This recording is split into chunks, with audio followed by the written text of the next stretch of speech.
Welcome to Manifesto Tracker on the PM Express tonight. Tonight, of course, my guest is Charles, is an analyst from the Africa Center for Energy Policy. The Africa Center for Energy Policy is helping us with analysis of tonight's Manifesto Tracker. What are we examining on the show tonight? Tonight is one of those areas that has become very topical over the last few years. It is the issue surrounding the energy debate. That is what we are analyzing today. And Charles is going to help me do that. And hello, Charles. Great to have you. Thank you. You've been doing a lot of the helping us break down the issues with the two main political parties when it comes to the energy sector. As we do every Wednesday, we're going to be scrutinizing. For the first time, we're going to be comparing and contrasting the two parties' promises on this sector. We're going to be telling you which of the promises we believe, having analyzed, is spot on and which ones are not, which ones are addressing needs and which ones are not, which ones you should possibly bang your hopes on and which ones you should not. I mean, just to inform you going forward on this very important area that affects everybody's life. Let's go straight into it today. Charles, one of the things that we did is to just do pure numbers. So the numbers also give you a sense, okay? So the energy policy interventions in both the NDC manifesto and the MPP manifesto. As far as the energy sector generally is concerned, for the MPP, we counted 9 promises in all. For the NDC, we counted 23 promises. So that tells you a picture straight away.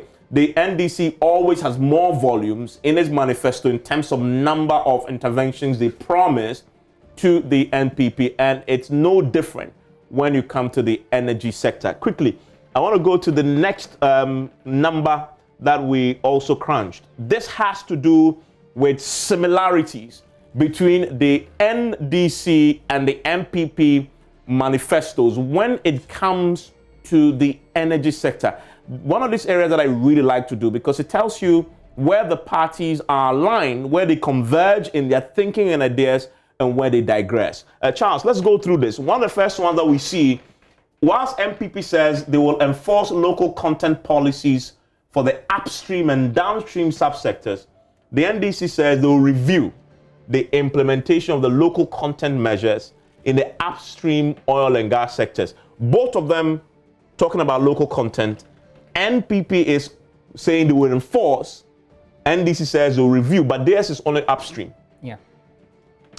So that's one of the key things that you see in the similarity there between the two main parties on the point of review. We'll talk about this in a bit more detail, but you see how similar they are in terms of where the focus of the local content issue is.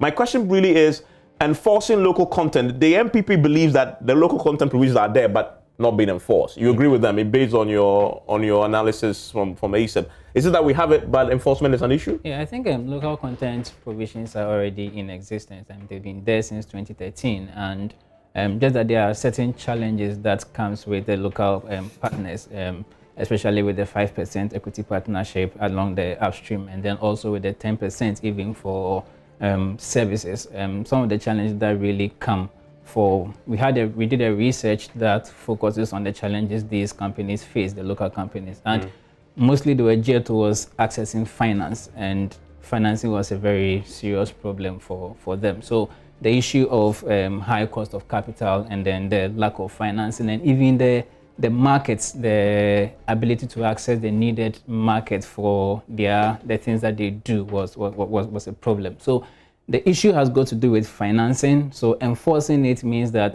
trying to build the local content fund that has already been provided, which has not really been. So this is only that is there, but enforcement is a problem. Whilst NDC said they're going to review the implementation, does it require review? I think that it is really big on enforcing and providing the necessary finance and assistance to these local companies who participate within the upstream, and also trying to build the local content fund to ensure that these companies really are able to apply to the fund to access the needed capital. So what you're saying is that in terms of framing the local content issue, the enforcement is the key, and so the MPP possibly has that more framed to the problem.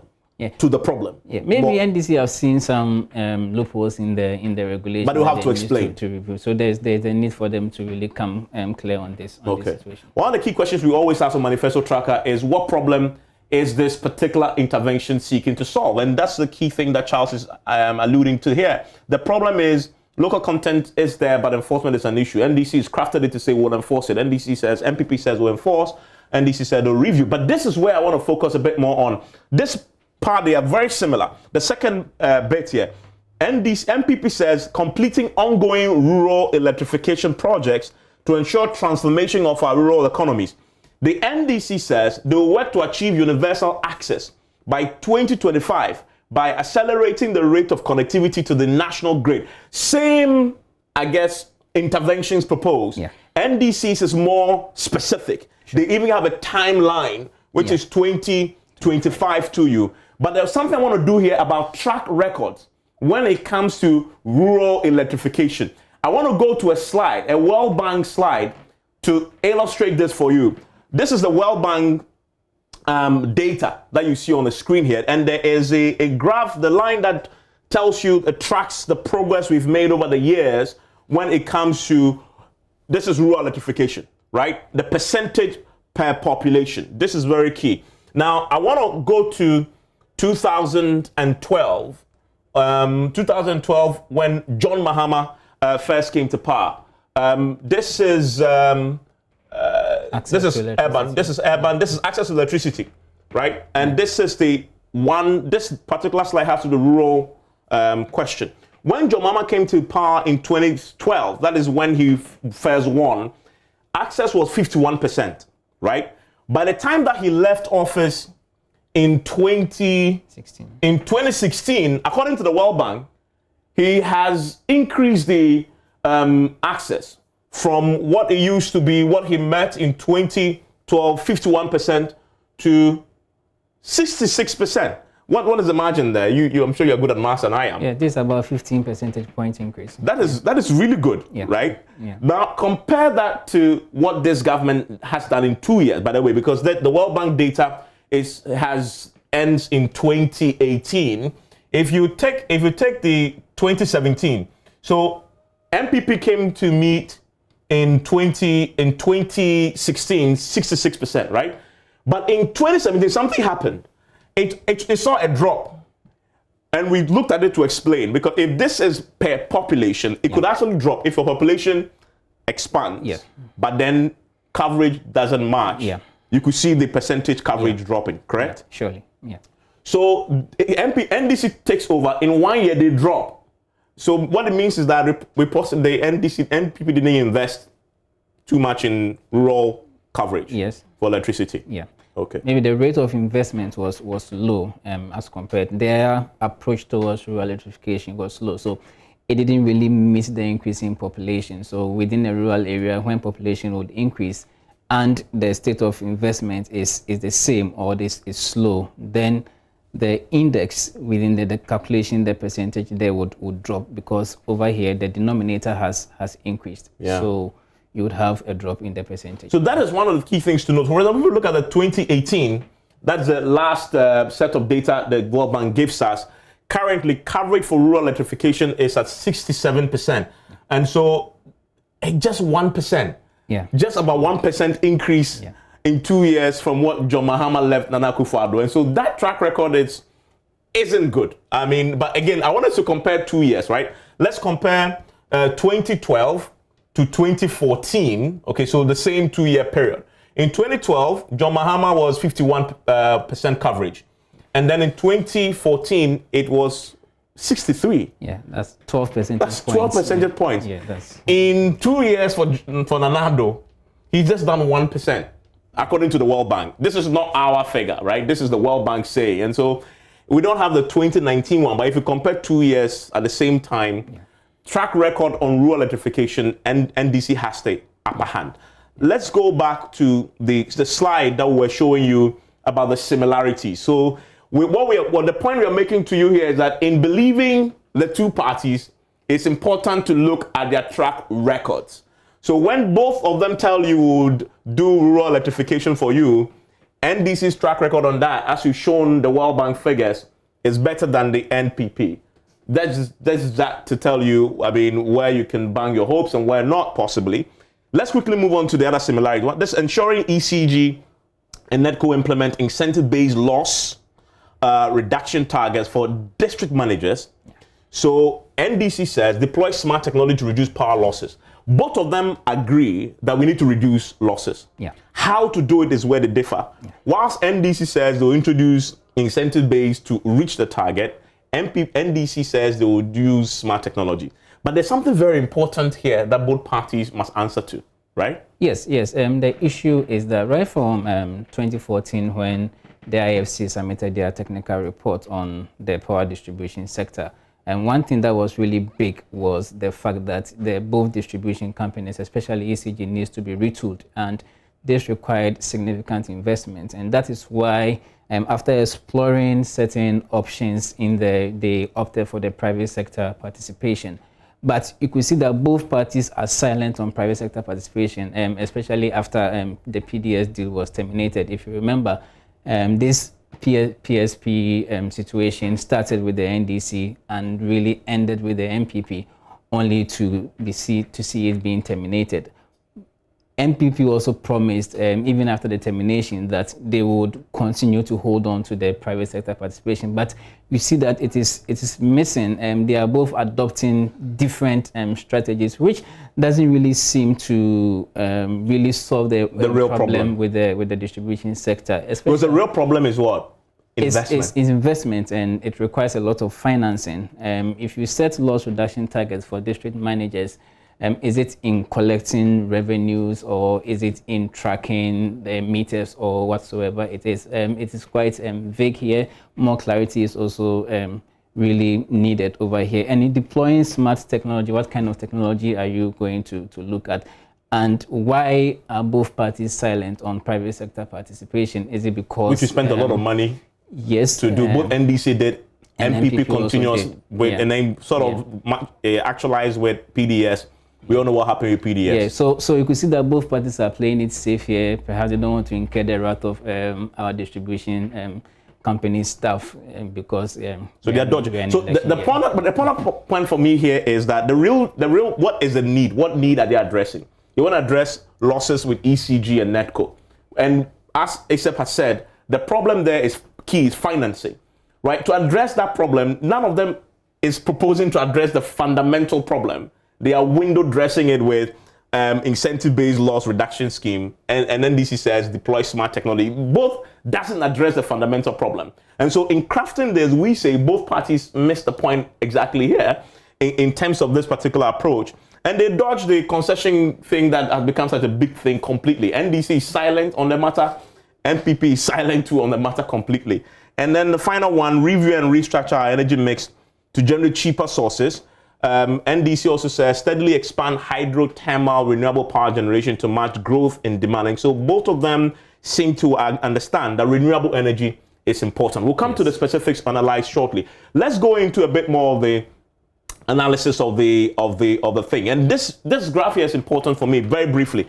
On the basis of shared numbers, both parties devote more attention to power sector than the oil and gas sector, right? And so if you look at it, the power sector for the MPP, they have 15 policy interventions there in their manifesto, and NDC has 6. If you look at the oil and gas sector, MPP has 4, and NDC 3 there. I mean, so that tells you that all of them believe that the power sector is where the issues really are, instead of the oil and gas. I mean, we had a conversation about this with coronavirus and the impact on the oil and gas sector. Shouldn't they be focusing a bit more there, because there's something happening in the sector? Renewable energy is going to be key. Yeah. And then we're having all these challenges that the coronavirus had brought, and that seem have not to be influenced where the focus is going forward. I think that even beyond coronavirus, I'm assuming that within the next year or two, coronavirus is a thing of the past. And we still have the issue about energy transition and how best Ghana can also leverage on our resources to become maybe a net exporter of renewable energy raw materials, or the things that we use to make these solar panels and all that. I think that is what is also important, whilst trying to bring in our energy sector, also trying to create an avenue to generate investment and then income from that sources rather than just importing renewable energy projects. So this is the NDC's breakdown of their power sector in their manifesto, right? And this is what ASEP developed, okay, to look at capacity expansion, access, affordability, and reliability of supply, and energy efficiency. And then they track for you what the policy interventions are in terms of what they propose in their manifestos to see, it gives you a story.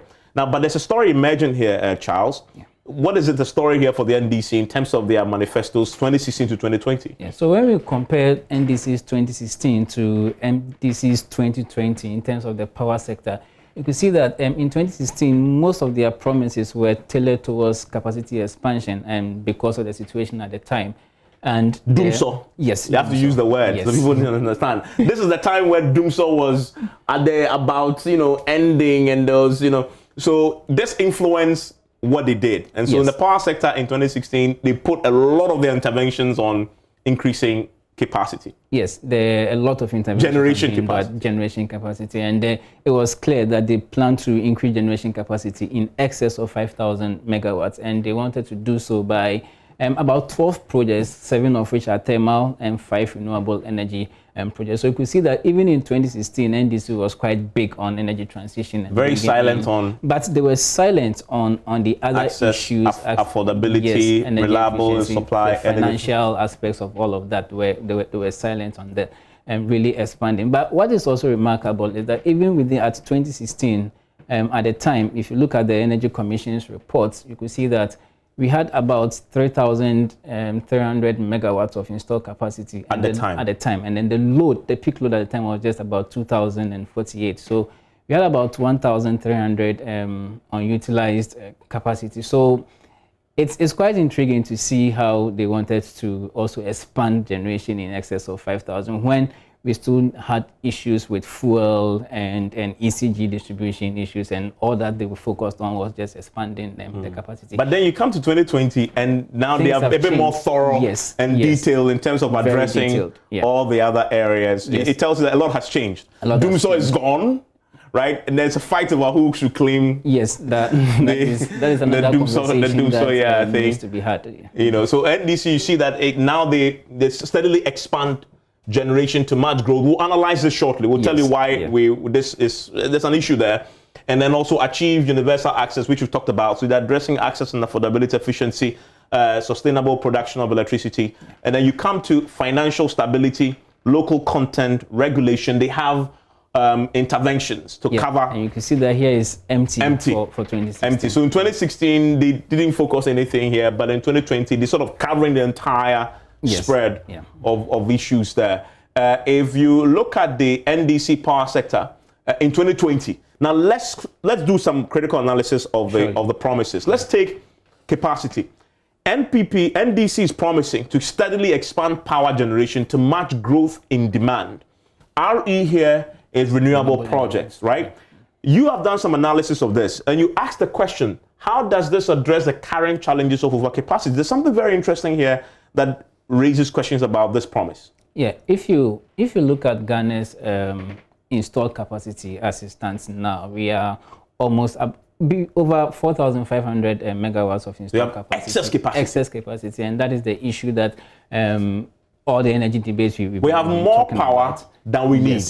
Far in excess of what we need. So, but NDC is saying that they want to steadily expand to still expand power. Yes, maybe they will argue that where they anticipate at a certain point where there is demand, then they would decide to expand. Except that this is a manifesto promise that is within a time frame of 4 years. Yes. 2021, 2024. The question I'm going to ask you is, between 2021 and 2024, does the capacity issues of excess capacity, for example, does it get addressed to the point where within that period we will still need to bring in more generation capacity? Well, if you look at the growth in power demand, the trend in the growth doesn't seem to show that there would be the need to expand power generation in the next 4 years. Yes, even if you look at the ESRP, you don't see What is the ESRP? it's a power project. It's a financing model that seeks to expand our power project and seeks to generate a lot of financing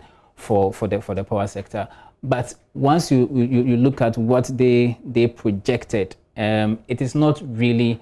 If you look at what they projected in 2022, that's the last point they did that projection. You don't see the need for excess.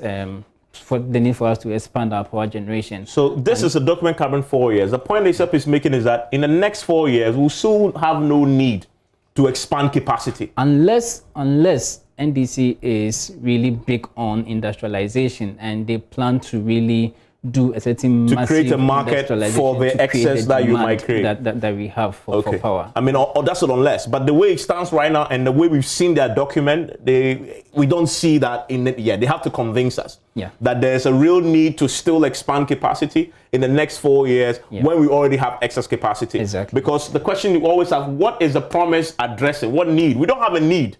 We don't have a need right now when it comes to excess capacity. So why is the NDC so promising within 4 years to increase capacity? That is a key question to pay attention to in deciding whether to believe it or not. Now, let's quickly do achieve universal access. We talked about it at the beginning in terms of who has a track record on this area. But the issue here is it will largely depend on renewable energy and require significant investment. Yes, it requires significant investment. If you look at NDC's approach, NDC was, they looked at two things. Where grid connection is possible, they will do grid connection, but where grid connection is not possible, they would go to renewable energy. And I think it was a strategic move by the NDC in doing that, ensuring that where places are hard to reach will be connected by either mini grid or off-grid options. But then we must not also lose track of the need for significant investment and then the need to finance and also sustain the investment. You know that most of these rural areas have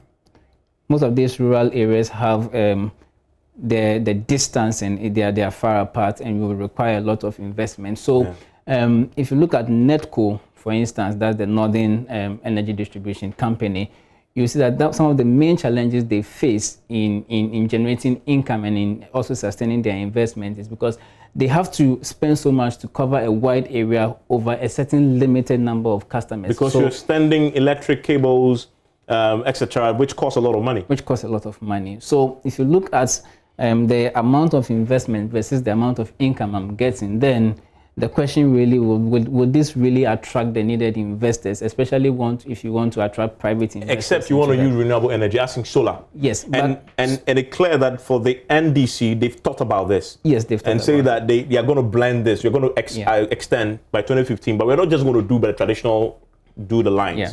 We're going to do renewable as well. So the NDC seem to have a spot on. Yeah, I think whether solar or grid connection, we still have the issue to do with financing and also sustaining the finance and getting income for whoever would do the investment. Okay, I want to quickly move on to the next slide, and then let's look at I want to look at this one because this is important for me. The local content, right? NDC is promising extend local content provision to power sector. Yeah. But you have a question for them on this point. Yes. In 2017, the local content regulations for the power sector was signed. In other words, what they claim they want to extend to power sector, the power sector already have local content provisions and regulations. I think that perhaps it was an oversight on their part because if you are extending, by your word extending, it wasn't even an issue of reviewing, but extending from an oil and gas sector to the power sector means that perhaps power sector local content provision wasn't really available. But it's already there. There's an LI that really talks about local content within the power sector. Yeah. So this is an intervention that, again, is not needed because the power sector already has local content regulations already. We don't need to extend anything there.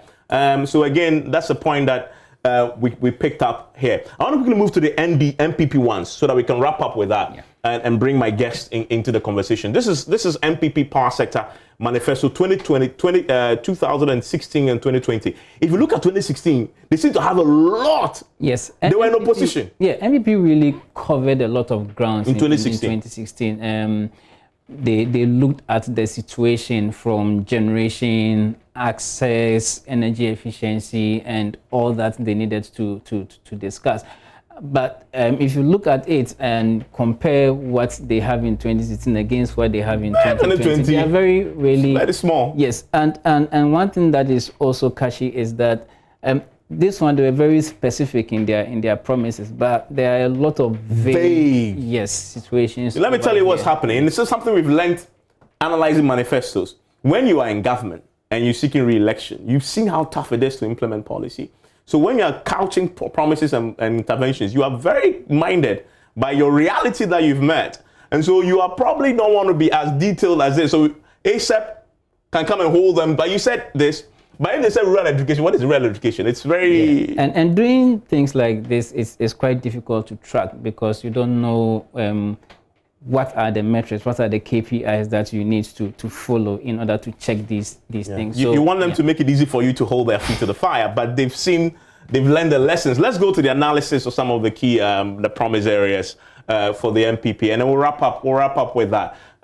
So let's go to the next key slide here, where we begin to analyze it. So they are doing rural electrification, something we brought up at the beginning. Yes.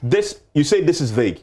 Yes, we don't know the strategy here, unlike the NDC one that's really talked about leveraging renewable energy to ensure universal electrification. We don't see what is here. But whether vague or not, we still require enough financing to do that. And they are silent on that. Yeah. Energy efficiency, reduction of distribution losses, adapt incentive-based loss. We've talked about this at the beginning, which is they are nicely running away from the concession PSP, private sector participation thing, and bringing a solution that will not address the problem, in essence. Let's look at financial stability. Competitive procurement, improvement in revenue collection by ECG. Your analysis as well. Yeah, and here too is the same issue that also borders ECG. And they are still saying staying safe on private sector participation, and the key issue here is still about financing and retooling the capacity of the distribution sector, which is still silent. We don't see the issue of... So they are not addressing the real need. Yes, the real need is really the ability to raise the needed finance to retool the distribution sector. Yeah. Well, and having been in government for 4 years, you think the MPP will know that that's the real need. But again, there's a way in which incumbency makes it a bit more difficult, I guess, to look at things. Very quickly, let's end on this slide here. The local content. This is the NDC. Local content, increase local participation, local technical skill development, right? And then in 2020, they brought something. Review the implementation of local content. It's very similar.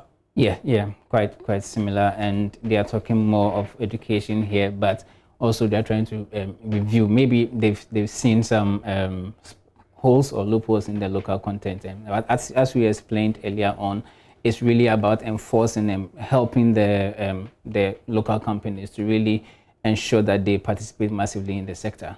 Yeah, I want to take you to the quick next slide when it comes to the this same issue about the upstream oil and gas, with implementation of the local content measures. And this is the NDC's one, aggressively support Ghanaian entrepreneurs, especially women, to build world-class energy business. I think for inclusion, this is good. To ensure that everybody participates, including women. I mean, Charles, thank you very much. So in essence, you've got a sense of what the key areas are there. There's a lot more. And I'm sure ASAP will be publishing a more detailed paper to help you appreciate how to make sense of some of the promises. You've heard a bit of them. We're going to now bring in Deputy Energy Minister, Dr. Amin Adam will join us shortly. And then also the former Communications Director at the Energy Ministry. He is now a Member of Parliament. Mr. Edward Bauer joins me. He's with the Mines and Energy Committee in Parliament. He's in the studio with me. We're now going to be interrogating the policy intervention right now here on PMSS after the break. Stay with me. All the things you've heard, the things we've told you they can and cannot do, and the real needs and all, we're going to be putting that to them to see if they can clarify a bit more of the issues. Stay with me.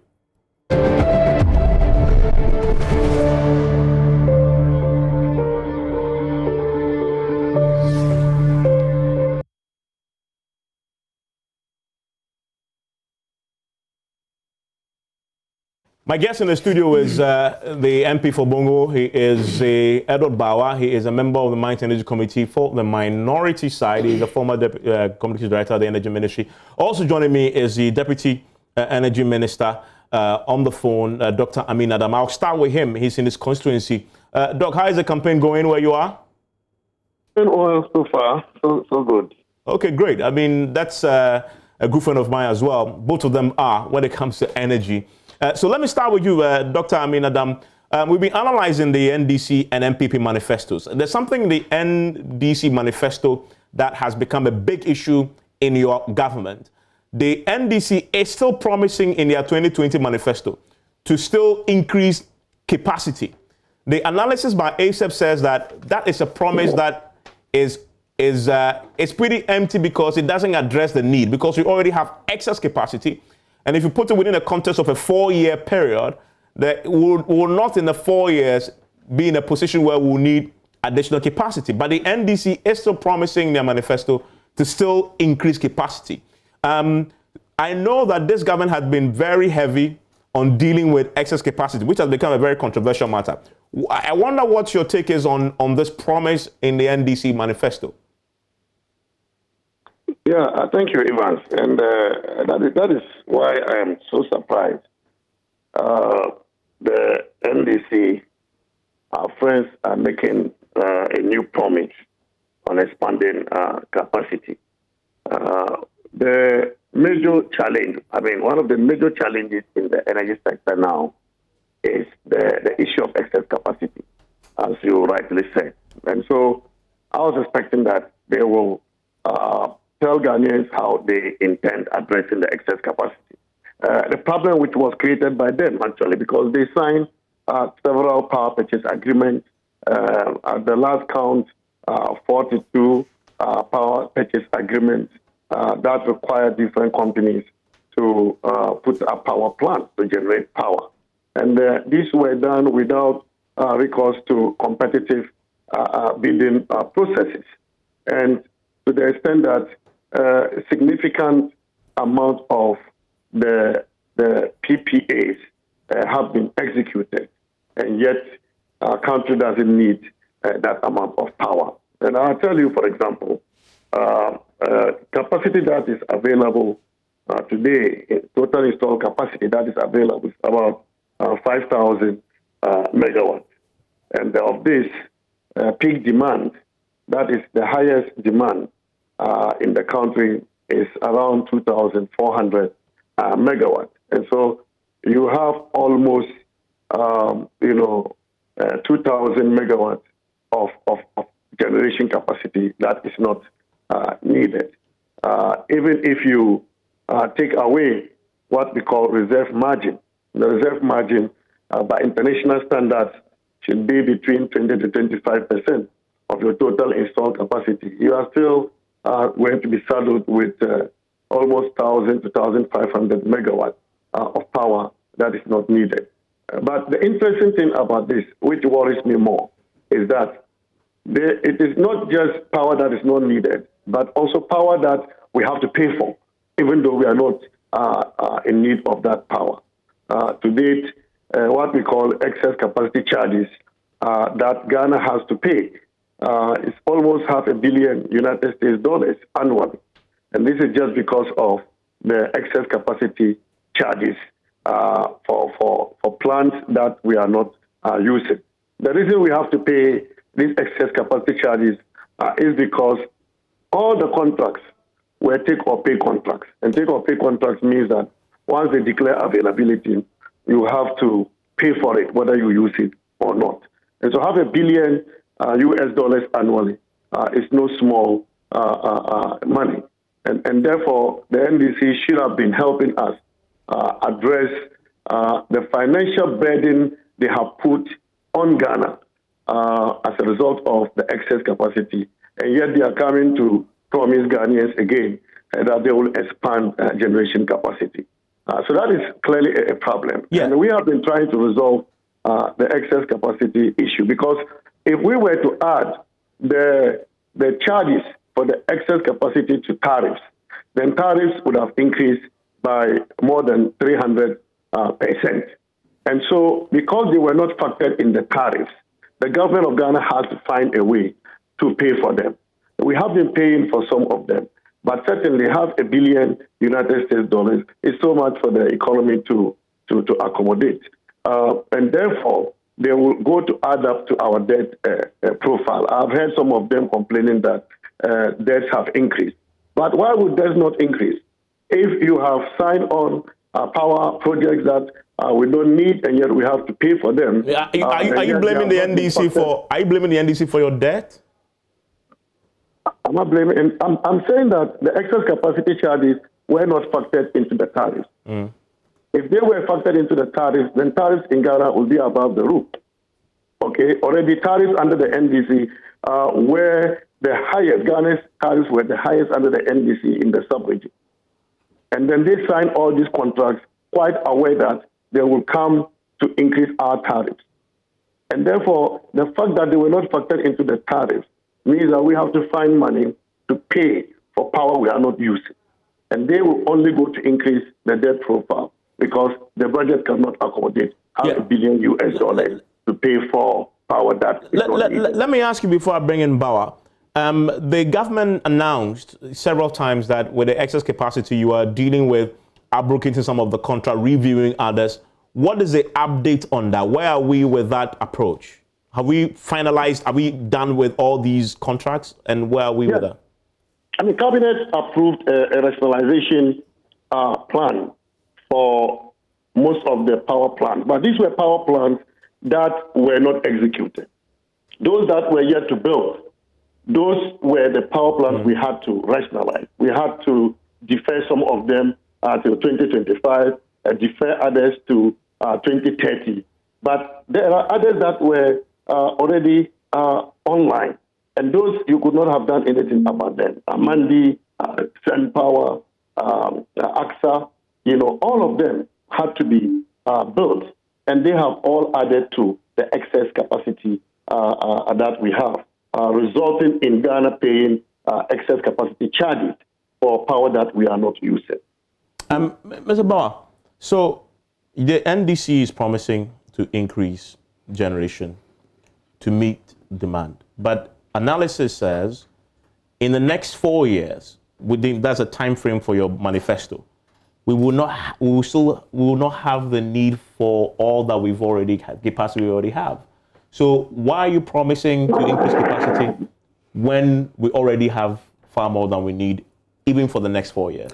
Yeah, thank you very much, Evans, and then good evening to my very good friend. I think that first and foremost, I mean, in a way, either it was a slip or intentionally did it to deceive the viewers. When you indicate that your installed generation capacity is 5,000 over 5,000, and you say that, but what you really need in terms of your peak demand is about 2,000, it is very disingenuous. Your installed capacity must not necessarily be the same as your available capacity.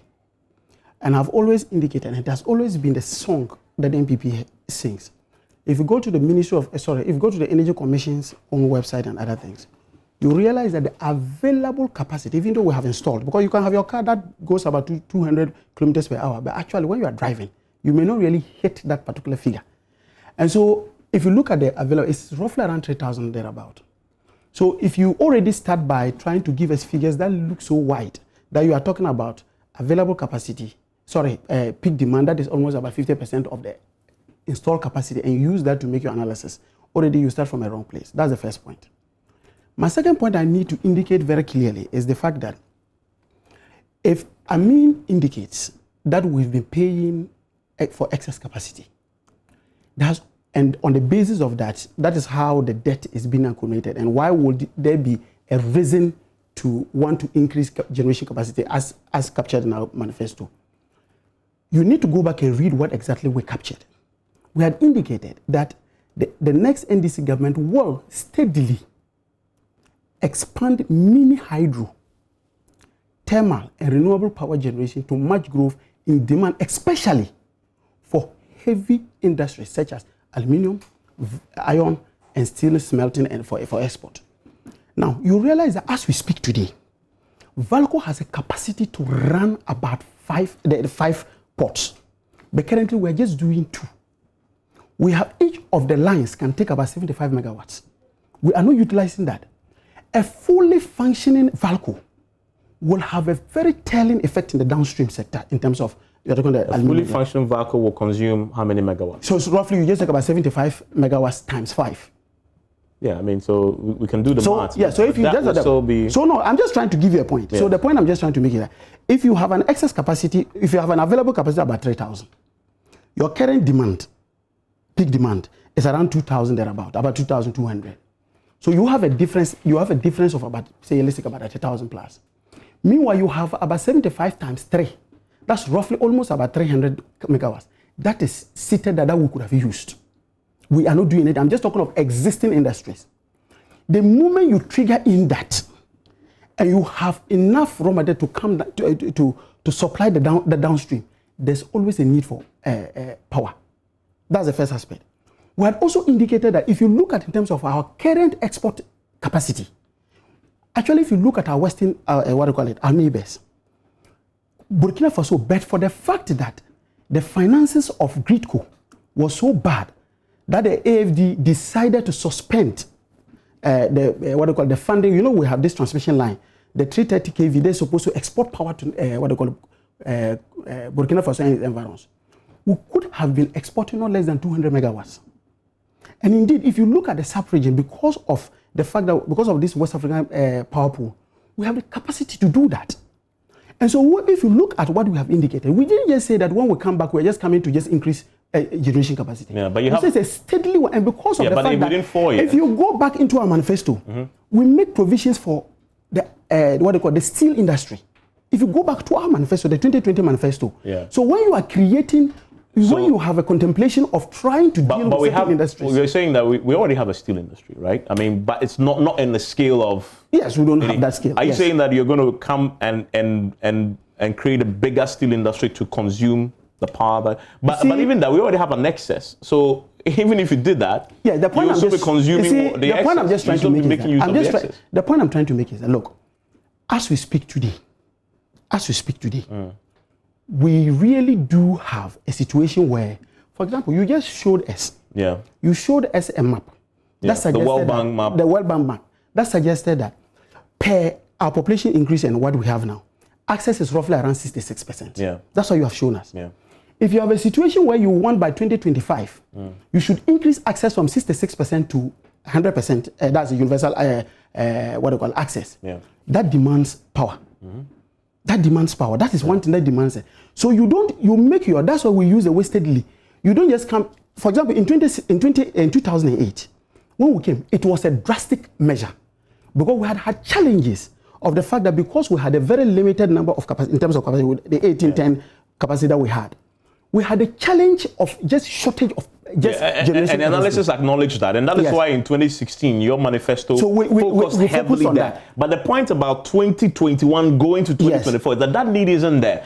Plus, you have an excess capacity, but you're still saying that you want to still bring on more. The point I'm just trying to make is that currently, if you look at our export opportunities, you look at our idle industries, you look at the lack of access of power to communities, and you put all this together, combined with the fact that you need to have a very comfortable reserve margin, we are indicating that anytime you want to have such heavy, industrial activities, you must have it as part of your plan, that anytime there is the need, explore it.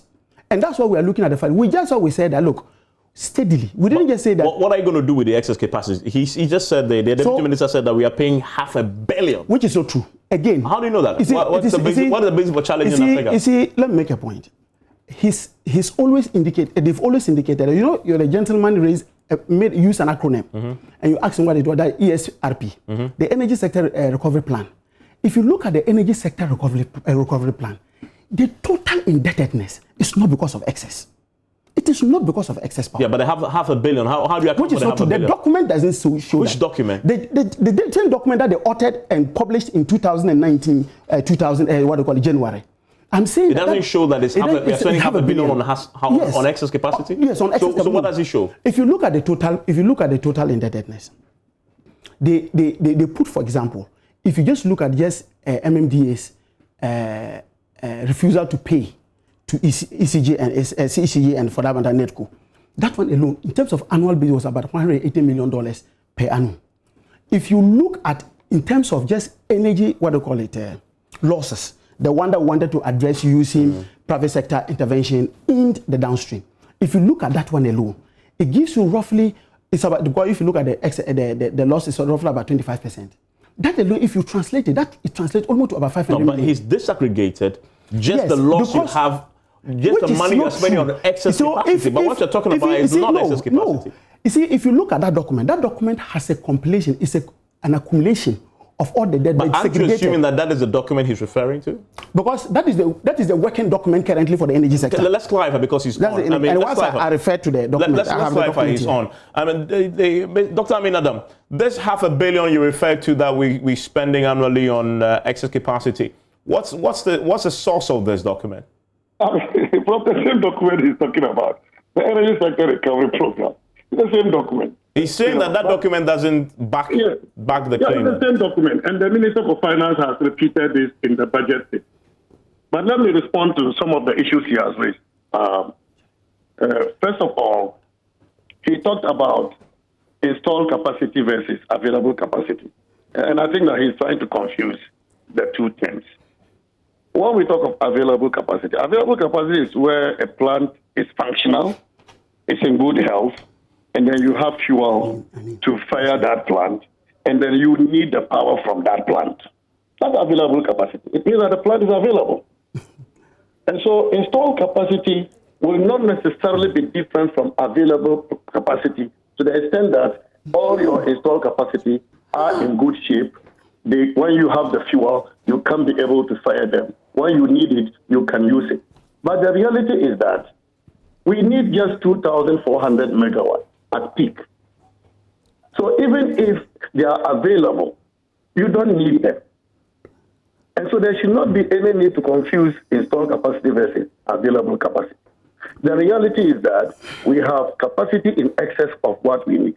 And this is as a result of the NDC government signing many power contracts for a country that didn't need it. Now, if you talk about the growth of about 6% annually in power demand, what it means is that we will be able to use the excess capacity, assuming we are growing at 6%, for not less than 7 years. That is more than 4 years. Okay? And that is the time you can even think about adding generation capacity. Okay? Because you need to be able to add about 200 megawatts annually to be able to meet the annual growth. And then you have more than 2,000.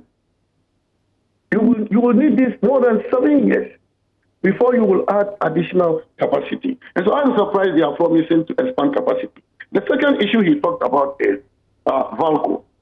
That we have so much demand because Valco is not operating at full capacity. And so the reason Valco is not using the power, it's not because the power doesn't exist. It's not because there is no power to supply Valco. It's the issue of cost. Valco can operate only at 3 cents per kilowatt of power. But what contract did you guys sign for Ghana? You signed contracts at exorbitantly higher prices for our country. And I can give you examples of some of the tariffs that you imposed on Ghana. When the Kufuor government signed power contracts, you can compare with what the NDC has signed in terms of capacity charges, what we call capacity charges. And you will notice that Asogli Power, for example, with the Kufuor government signed, was 4.7 cents per kilowatt hour. Senate, 4.05 cents per kilowatt hour. The NDC signed for Ameri, 5.5 cents per kilowatt hour. For car power, 6.5 cents. Amandi Energy, 5.46 cents. Sen Power, 5.25 cents. If you have tariffs like this, how can Valco use the power even when the power is available? So Valco is not using it because of cost. Then let's also look at what they are talking about. They want to expand through mini hydro and then renewable energy. You know, these are even more expensive. I tell you, mini hydro projects I mean, international standard on a levelized cost basis ranges between 7 cents to 27 cents per kilowatt hour. Look at Bui. Bui is 10 cents, but Bui is even medium. And Bui was a peaking plant. If it was going to be a regular plant, then it would be lower. But it's 10 cents per kilowatt hour. Compare that with mini hydro. Mini hydro would take you up to 27 cents on a levelized cost base. When you talk of renewable energy, it's equally expensive. Even though costs for renewables are declining globally. What did they sign for Ghana? They signed 16 renewable energy contracts for Ghana. And the average tariff in all those contracts was about 16 cents per kilowatt hour. So if you say you're going to expand through mini hydro and then renewable energy, it is the same cost issue that will deny Valco the opportunity to use the excess capacity you guys have negotiated for Ghana. Well, let me say this very briefly. I think it's important. This is very important. He also talked about universal access. They want to achieve universal access by 25. And because of that, demand is going to increase. I want Eddie to go and read the policy document. If we have 85% access in Ghana, it means you are level with about 15%. You don't have that. So you have about 15%. You don't have that now. We don't have access of 85% now because of the population explosion. Currently, they have quoted even in their manifesto that the access now is 85%, almost 85%. That's what they said. And they have increased it from one level to 85%. I'm saying that if you have 15% to cover, they are mostly rural areas. And what is the consumption in rural communities? I tell you, you don't need more than 200 megawatts to serve the 15% that is left to be covered. Even if population will grow, what is the rate of population growth? 3 to 4%. You will still not need more than 400 megawatts to meet the new access that you will have to expand. And so I'm saying that even if you achieve universal access, the excess capacity they have negotiated for us will still not be able to be used, to be utilized. Because there will still not be demand. He talked about exports. I'll come to the export question, but I wanted to wrap up on this because you've touched on the rural electrification question and universal access. That is the area I want to go to next, interrogating both the manifestos of the MPP and the NDC on what you say about that and whose track record is pretty more reliable in looking at what they are promising. But he's just correct to make the point about the $500 million. It's in the same document that you refer to. Yeah, so in their own document, they quote $320 million US. That's their own document, the energy sector recovery, and that is the document I have with me here, which you can have look at. It's $320 million. So it's not even $500 million. No, I need to correct you. No, can I make my point? Can I make my point, please? Can I make my point, please? Because you admitted. No, please not make a note of this. Because you admitted that I was quoting from the same document, and you went ahead to indicate that was the same figures that the Minister of Finance. Can you specifically read? Yes, I'm coming. That's what they call it. The finance minister equally quoted the same figure. This is a document that was published in 2019 January, and so they said that cost associated with excess generation capacity in 2018 there was an excess power generation capacity in Ghana which cost an estimated US dollars 320 million in capacity charges. Dollars. Now this is the same document he is referring to, because this was it was on the basis of this document that the Minister of Finance came to Parliament. So there was a disconnect between what the Minister of Finance had indicated and what was found in this particular document. But that is for me not. So this is not $500 million. This is not $500 million. So I mean, but that is another issue to be discussed. Doc, please make a note of this so we can clarify. But see, the other point I just want to indicate here is that Amin must be. Look, it is not about trying to win a debate, but it's also about informing the public. Installed generation capacity can never be the same as available capacity. And later on, we can go and read the literature around it. But that's okay. But I think that it is, for the purposes of our debate, if it is that you just want to win the debate, and therefore you make statements that are not actually correct, the literature does not support this argument. So I'll leave that. But see, Amin goes further to suggest that, look, there have been excess capacity. And I've always indicated to, and you remember that they said that on the basis of that they will review all the PPAs. If you recall, they said they will review all the PPAs. So even if you look at even if you look at their manifesto, they talk about the fact that they reviewed the PPAs and therefore cancelled some of the PPAs. He's given an update today that they've extended some. We have indicated to them. We have indicated to them that look, every PPA has a name. True or false? Yes. You can never have an agreement that has no name. Published for us to know which PPAs have been have been cancelled. Because you see, we came with, you see, if you look generally, ECG is the major bulk consumer, and therefore most of these PPAs are owned by ECG. ECG had its own document that talked about the number of PPAs they had in terms of thermal power and the various ones. And none of these particular PPAs have been cancelled. Meanwhile, they go about creating the impression that, look, there were so many PPAs, and he stated about 42 or something. Did he say 42 or something? I didn't quite remember. Yes, he said about 42 PPAs and other things, and that they had reviewed these things. Today, we just have 80-something days to an election. This is a song that has been sung all these 3 years or what have you. Just state for us to hear which were the PPAs that they cancelled in an attempt to address this particular issue.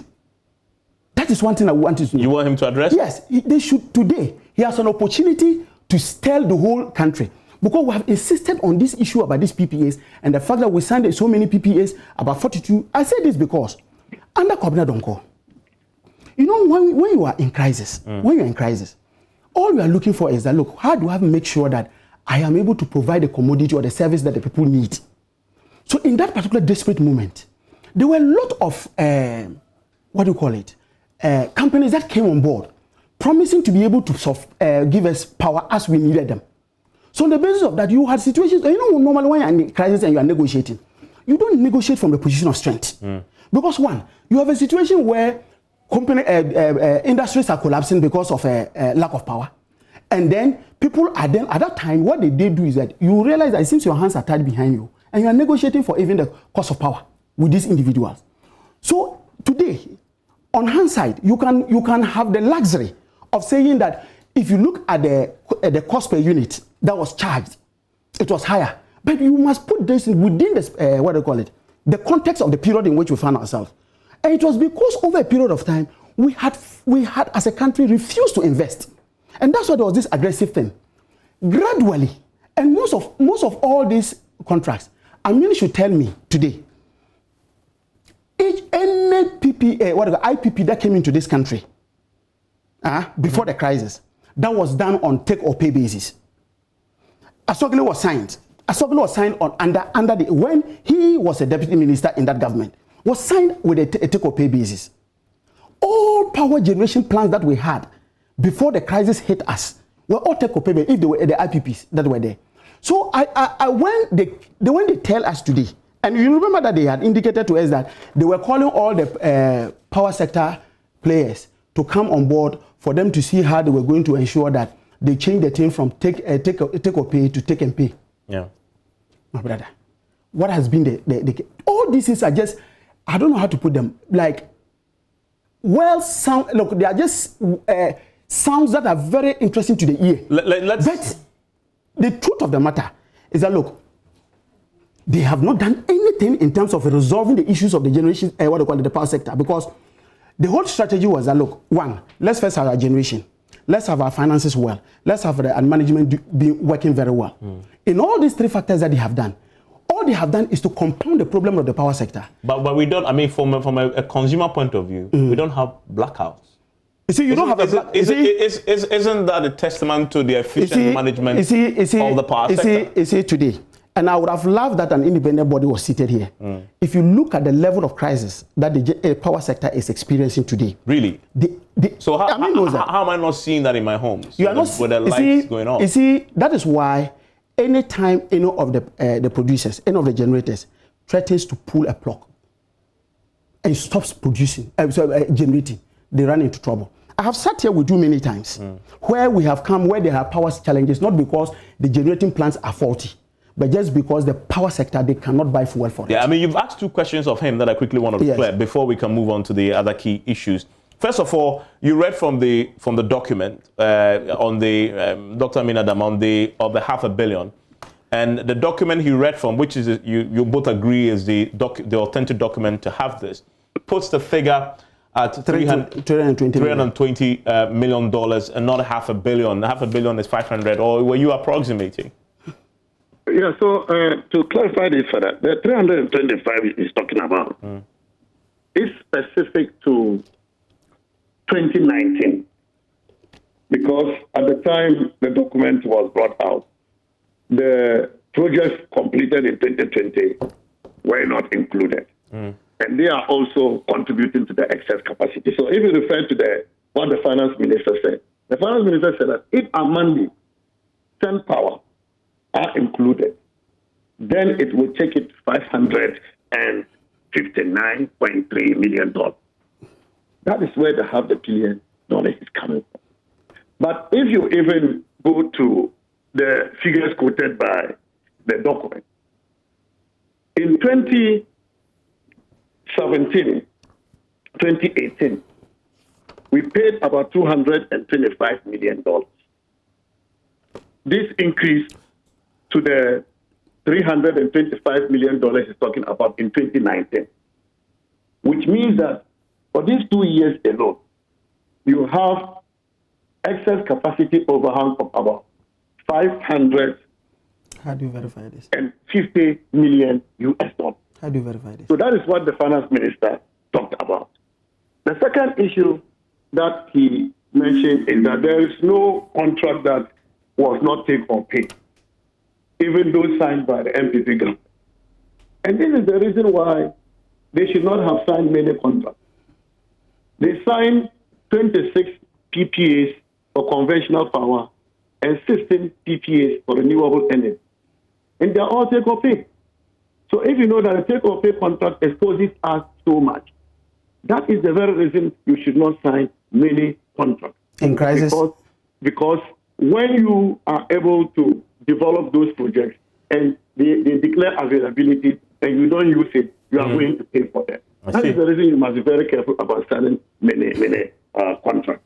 But Doc, he asked a question of you. He says you proved tonight that there is any PPA contract that you've indeed terminated as you promised you would, and give the specifics. Do you have the specifics? I don't have it offhand, but about 9 were terminated, and then the rest were rescheduled. I indicated earlier that some were deferred to 2025. Others were deferred to 2030. But I don't have offhand. Let's quickly move on to something that you touched on, which is the rural electrification. Now, both the MPP and the NDC make a promise in their manifestos to extend coverage when it comes to rural electrification. Your promise states you will complete the ongoing rural electrification projects to ensure transformation of our rural economies. Now, the NDC says they work to achieve universal access by 2025. Problem is, if you're looking at track record, and the president had said that this year is going to be a track record, on this particular matter, the NDC appears to have a stronger track record on delivering access to rural electrification than the MPP has. In fact, if you look at the World Bank statistics on percentage of rural population covered with electricity, in John Mahama in 2 years, from 2012 to 2014, met increased coverage by as much as 12+%. Nanado in 2 years, from 2016 to 2020, has increased it, according to World Bank figure, 2016 to 2018, by just 1%. In fact, to be very specific, it met 66.5%. As of 2018, he's done 67.349%. That clearly shows John Mahama's track record pretty strong on this area. You concede? Well, I don't know what the basis for the percentages you have given is. This is the World Bank. World Bank says access to electricity, rural percentage of rural population, Ghana, and it has the chart showing the access over the years. Yes, that is what I'm saying. That I don't know what the basis the World Bank has used to credit the increasing access to John Mahama. No, but the period. I mean, this is 2012 when he was the president No, to I'm 2014. coming. He was the I'm president. He coming. took credit for it, doesn't he? No, let me come. The reason I'm asking this is this. How many rural electrification projects did John Mahama sign that is enough to take access from? What percent did you say? 61% to what? From 2012, it was 51%. Yes. And then by 2014, he had done 63%.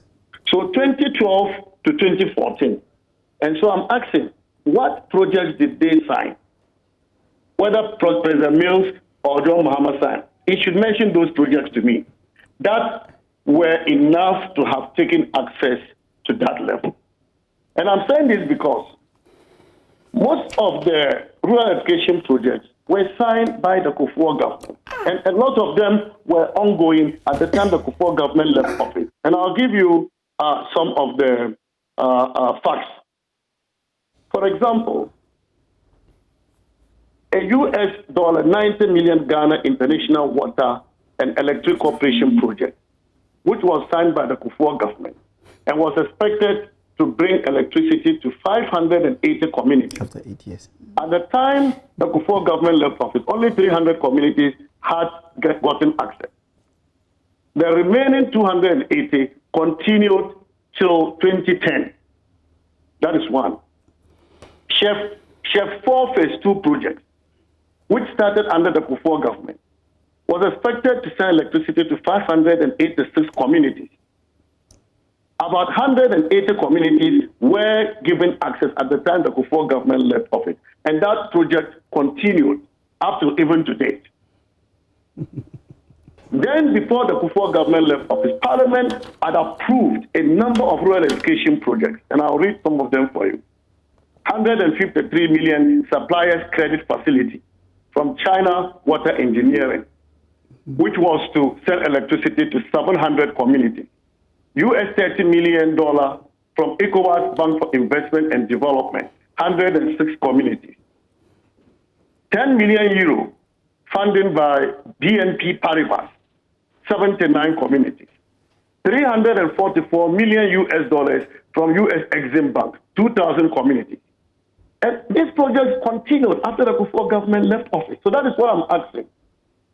They should tell us what projects, rural electrification projects, did they sign, which would have given us access to communities enough to take the access nationally from the from 51%. But let me ask this. I find it incredible that you say that a government of 2000 to 2008 should take credit for rural electrification expansion between 2012 and 2016. I find it incredible. I am trying to let you understand that when you start a rural electrification project, a lot of them take 5 years, 6 years to complete. And I indicated to you that Chef 4 is still ongoing. And so they have to tell us now. The proof is with them. No, but however, the proof is in the World Bank document that if it happens under his tenure, he takes credit for it. No, but you see, if we do analysis this way, then can President Akufo-Addo take credit for some of the rural electrification projects which were signed by John Mahama, which are still ongoing? Because you are not even doing them. You know, we are doing a lot of them. We have even also signed about 3 different 10-key rural electrification projects. Sino Hydro projects. We have signed the Tropical, 10-key project. We have signed the China Water, Phase 2 project, the first of which was signed by President Kufuor. And they are ongoing together with those that were not completed. Even Chef 4 project, which was signed by President Kufuor, is still ongoing today. Dr. Amin, final question on this. So then you're saying that the government, your government's poor performance, as to look at the statistics, from 2016 to 2018, where the statistics, where all bank statistics end, what do you account for that too? No, you cannot call that poor performance. No, but if you inherited 66.5% coverage, and in 2017 it actually drops to 65 because the population had expanded too much compared to the investment. And then in 2018, you just do 67% from 66. Isn't that poor? No, what we have added so far is between 3 to 4%. No. It's between 3 to 4%. And we have signed 3 new turnkey projects. The first one is Hydro. We've signed another one, which is tropical. We have signed the phase 2 of the China water. And let me say, the China water was ongoing until last year when we had to sign the phase 2. And when it hadn't ended, I don't think you would have expected the government to sign the phase 2 when the project was still ongoing. And so we found the need to sign phase 2 of it in order to expand access further. And so you cannot call that poor performance. Okay. I mean, I want to take a quick break. When I turn, I get you to respond to this particular matter of the, and then we'll wrap up on the big subject of the PDS and why both parties are very silent. Some say very conveniently on that in your manifestos on what to do with the ECG and NETCO. Stay with me.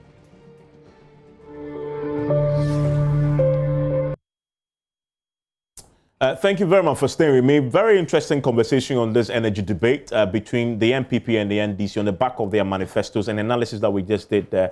Edoba, the question about rural electrification, big deal because it's featuring in both parties' manifesto. He says you cannot take credit for the performance that had happened under John Mahama's tenure because President Kufuor did a lot of interventions that you are benefiting from.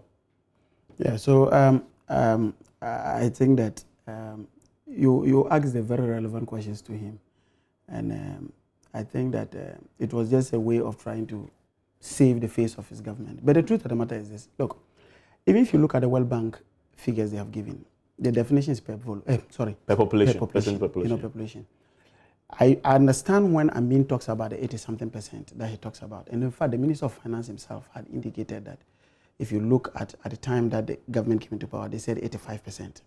And that now it was around 86.5 thereabout. It's about 1.5 percentage increase as we speak today.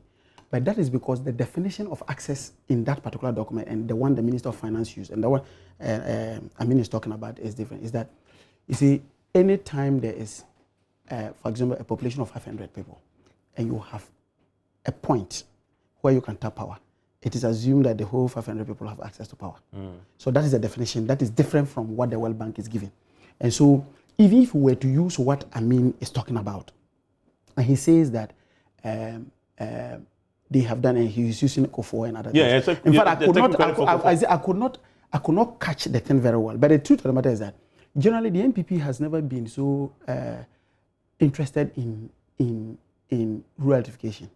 Because you see, rural electrification, if you see it as an economic activity rather than just a social intervention, then you look at it different. Because sometimes you get to certain communities and you realize that the total number of people who are there plus the amount of consumption they are going to make, and you compare that to the investment that is put there, you think that it doesn't make economic sense. Yeah, you say, therefore, they are not big on it, but he says that you are benefiting from their investment. No, I'm just saying, so by a tradition, they don't see that as key.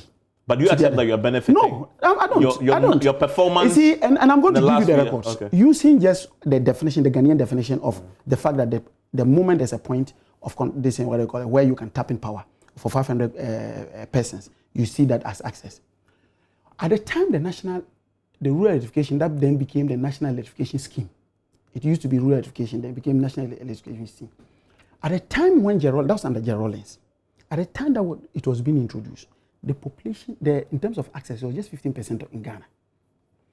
Then at the time Rawlings was living, and that's the figures that we have, at the time Rawlings was living in 2000, December 2000, January 2001, the increase had gone to 45%.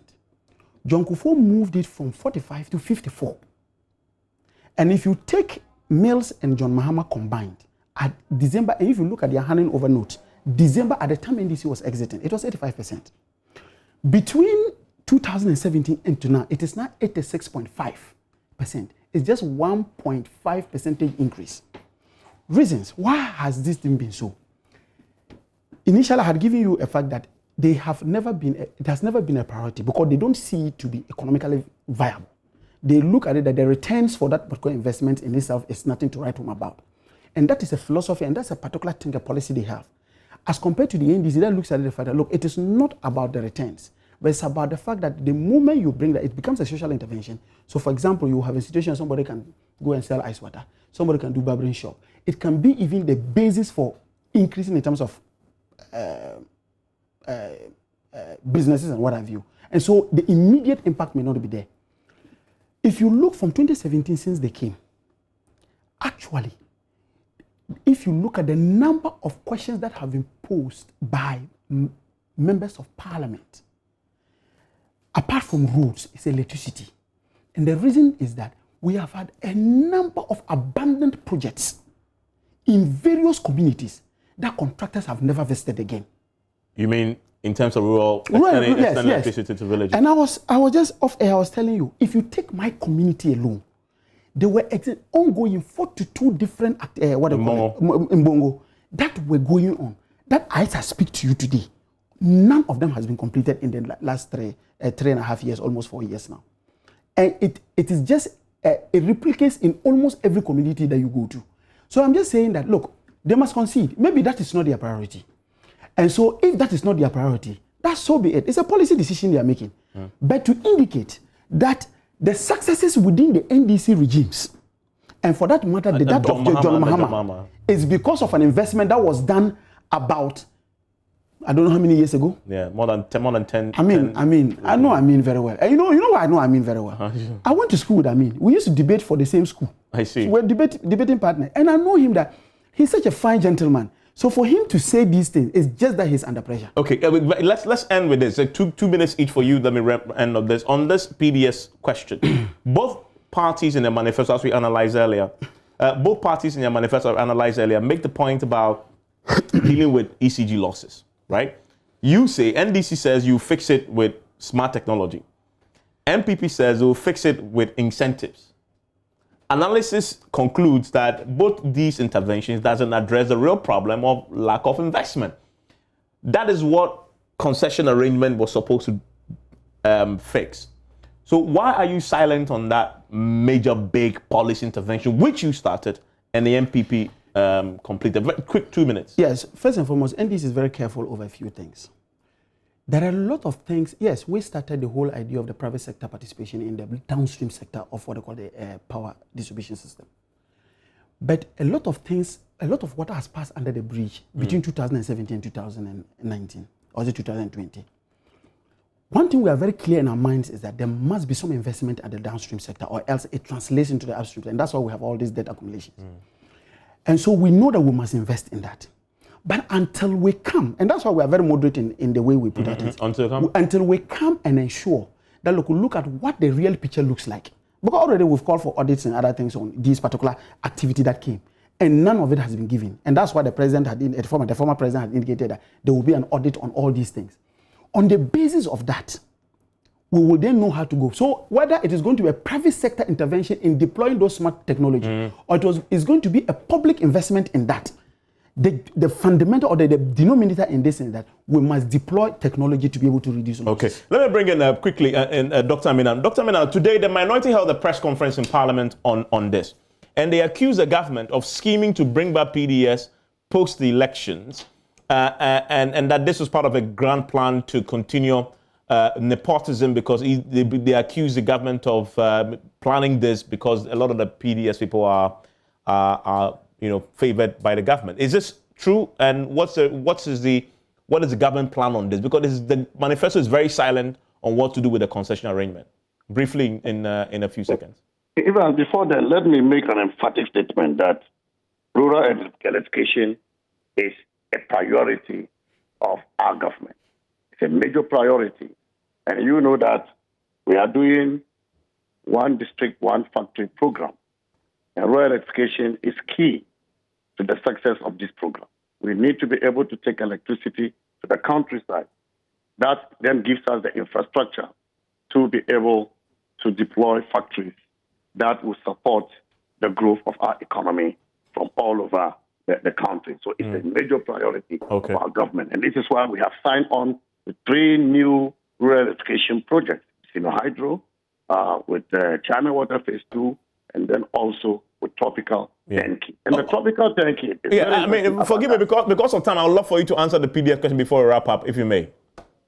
Yes, on that one, I think it is important to note that the MPP has never hidden our love to partner with the private sector to do major projects and manage major industries in our country.